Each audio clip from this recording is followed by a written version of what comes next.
Japan అని అప్పట్లో ఓ దేశం ఉండేది. అక్కడ వీధులు జనాలతో కిక్కిరిసిపోయేవి. పార్కుల్లో పిల్లల కేరింతలు నిత్యం కనిపిస్తూ ఉండేవి. ప్లేయర్లతో ఆట స్థలాలు నిండిపోయి ఉండేవి.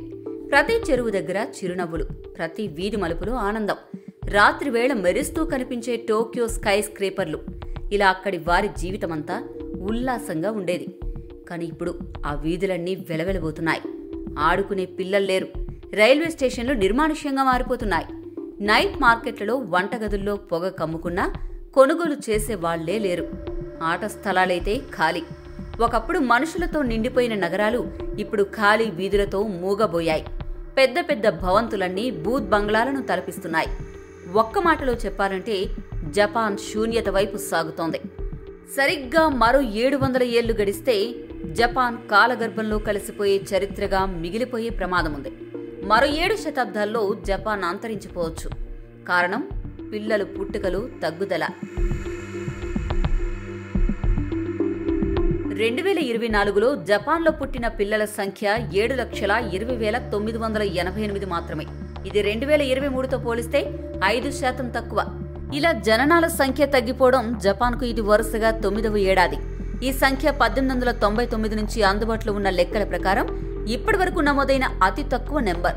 జననాలు తగ్గడం, మరణాలు పెరగడం జపాన్ను పట్టి పీడిస్తున్న ప్రధాన సమస్య. 2024లో జపాన్లో 16,18,684 మంది మరణించారు. అంటే ఒక బేబీ పుడితే 2 చనిపోతున్నారు. దీంతో జపాన్ ఒకే ఏడాదిలో 9 లక్షల మందిని కోల్పోయినట్టు లెక్క. 2008లో 12 కోట్లగా ఉన్న జపాన్ జనాభా 2048 నాటికి 10 కోట్లకు పడిపోతుందని అంచనా. 2060 నాటికి అది 8 కోట్ల మందికి తగ్గుతుందట. అంటే రానున్న 40 నుండి 45 ఏళ్లలో 4 కోట్ల మంది మాయం కానున్నారు. ఈ లెక్కన చూస్తే 2720 నాటికి జపాన్లో కేవలం ఒక్క చిన్నారి మాత్రమే బతికుంటుంది. అలాంటి దుస్థితికి జపాన్ యువత ఆలోచన విధానమే కారణమంటూ ప్రపంచం నిందిస్తోంది.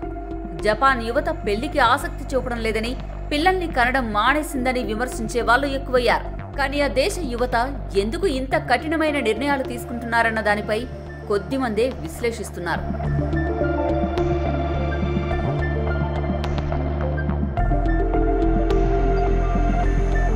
ఒకప్పుడు జపాన్ ప్రజలు కుటుంబ జీవితానికి ఎక్కువగానే విలువనిచ్చేవారు. పిల్లలు ఉంటేనే జీవితానికి అర్థమని భావించేవారు.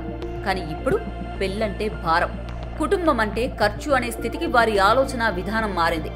దీనికి ప్రధాన కారణం ఆర్థిక సమస్యలు. అక్కడి యువతకు స్థిరమైన ఉద్యోగాలు లేవు. అటు పెళ్లి చేసుకుని తల్లులుగా మారితే ఉద్యోగం కోల్పోతామనే భయం మహిళల్లో కనిపిస్తోంది. పెళ్లైతే భార్యాభర్తలిద్దరూ ఉద్యోగం చేయాల్సిన పరిస్థితి ఉంది. ఒకప్పుడు ఇద్దరిలో ఒకరు జాబ్ చేసినా కుటుంబ పోషణ సాఫీగా సాగిపోయేది. కానీ ప్రస్తుతం దంపతులిద్దరూ ఉద్యోగం చేయాల్సిందే. ఒకవేళ పెళ్లి చేసుకున్నాక బిడ్డ పుడితే తల్లికి అదనపు బాధ్యతలు పెరుగుతాయి. పిల్లలను పెంచడం కోసం ఉద్యోగాన్ని త్యాగం చేయాల్సి ఉంటుంది. ఇక పిల్లల్ని స్కూలుకు పంపించాలంటే భర్త సంపాదన ఒక్కటే సరిపోదు కదా. ప్రభుత్వం పిల్లల్ని కనమని చెబుతోంది. కానీ ఉద్యోగ భద్రత ఇస్తుందా? కుటుంబ పోషణకు సరిపడే జీతం ఇస్తుందా? లేదు కదా. మరి పెళ్లి చేసుకుని పుట్టే పిల్లల్ని ఇబ్బంది పెట్టాలా? జపాన్ యువత ఆలోచిస్తున్న విధానం ఇది. ఇందులో ఏ తప్పు కనిపించడం లేదు కూడా. మరి తప్పు ఎక్కడ జరుగుతోంది? అసలు తప్పు ఎవరిది? ఒకప్పుడు ప్రపంచాన్ని ఆశ్చర్యపరిచే విధంగా టెక్నాలజీ, ఇంజనీరింగ్, విజ్ఞాన రంగాల్లో దూకుడుగా ఉన్న జపాన్ యువతకు ఇప్పుడు తమ సొంత భవిష్యత్తే తెలియని దుస్థితి. జపాన్ యువత ప్రేమలేని కారణంగా పెళ్లికి దూరంగా ఉండడం లేదు. పెళ్లి చేసుకోవాలనే ఆలోచన ఉన్నా కూడా భవిష్యత్తుపై భయంతో, పిల్లలను ఇబ్బందులు పెట్టకూడదనే ఇంగితంతో కఠిన నిర్ణయాలు తీసుకుంటున్నారు.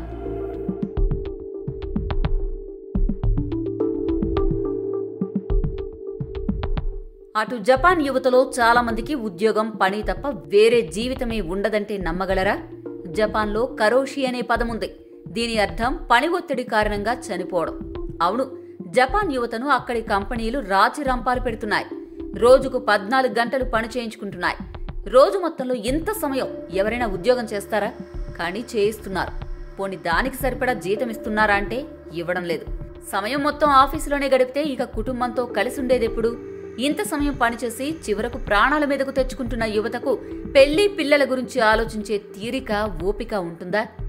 పని ఒత్తిడితోనే జపాన్ యువత కడుపు నింపుకుంటున్నా ఏదో ఒకరోజు కరోషి బారిన పడతామనే భయం ప్రతి ఉద్యోగిని వెంటాడుతోంది. ఒక్క మాటలో చెప్పాలంటే అక్కడ కుటుంబానికి విలువ లేదు, కేవలం పని చేయగలిగే శరీరాలకే విలువ ఉంటుంది. ఇంతటి యాంత్రిక జీవితం మధ్యలో ప్రేమ ఎవరిపై పుట్టాలో, కోరికలు ఎవరిపై పెరగాలో ఉచిత సలహాలు ఇచ్చేవారికి తెలియకపోవచ్చు. స్టేజ్ ఎక్కి జపాన్ను నిందిస్తూ పిల్లలను కనమని ఉపన్యాసాలు ఇచ్చేవారు ఒక్కటి మాత్రం గుర్తుపెట్టుకోవాలి. రెండో ప్రపంచ యుద్ధంలో 2 అణుబాంబులను భరించిన దేశం అది. ఆనాడే కడతేరిపోతుందని భావించిన దేశం తిరిగి నిలబడి కొత్త ప్రపంచాన్ని నిర్మించుకుంది. బాంబులు పడిన 10 సంవత్సరాల్లోనే టోక్యో ప్రపంచంలోనే అత్యంత అభివృద్ధి చెందిన నగరాల్లో ఒకటిగా మారింది. క్రమశిక్షణ, కష్టపడి పనిచేసే అలవాటు, సమయపాలన ఇవే జపాన్ను మళ్లీ నిలబెట్టాయి. ప్రపంచంలోని అత్యంత శక్తివంతమైన దేశాల్లో ఒకటిగా మార్చాయి.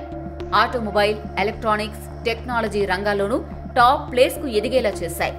ఇదంతా అక్కడి యువత కారణంగానే జరిగింది. ఇంతటి కష్టపడే తత్వం, తెలివితేటలు ఉన్న జపాన్ యువత ఇప్పుడు పిల్లలను కనకూడదు అని ఎందుకు అనుకుంటున్నారో మీరే ఆలోచించాలి. మారాల్సింది అక్కడి యువత కాదు, అక్కడి వ్యవస్థ అని అర్థం చేసుకోవాలి. అది మారిన రోజు అక్కడి యువత పెళ్లిళ్లు చేసుకుని పిల్లల్ని కంటుంది. లేకపోతే జపాన్ ముందు ముందు మనకి కనిపించదు. అక్కడ ఒకప్పుడు మనుషులుండేవారని చరిత్ర పుస్తకాల్లో చెప్పుకోవాల్సి వస్తుంది. మరోవైపు జపాన్ను వణికిస్తున్న వరుస భూకంపాలు కూడా అక్కడి ప్రజలను భయపెడుతున్నాయి. రియో తత్సుకి లాంటి మాంగా ఆర్టిస్టులు సైతం జపాన్ ప్రకృతి వైపరీత్యాల గురించి ముందస్తు హెచ్చరికలు చేస్తున్నారు. ఇలా ప్రకృతి వైపరీత్యాలు, మరోవైపు జపాన్లో జనాభా తగ్గుదల లాంటి అంశాలు అసలు ఆ దేశం ఇకపై ఉంటుందా లేదా కాలగర్భంలో కలిసిపోనుందా అనే భయాన్ని రెట్టింపు చేస్తున్నాయి.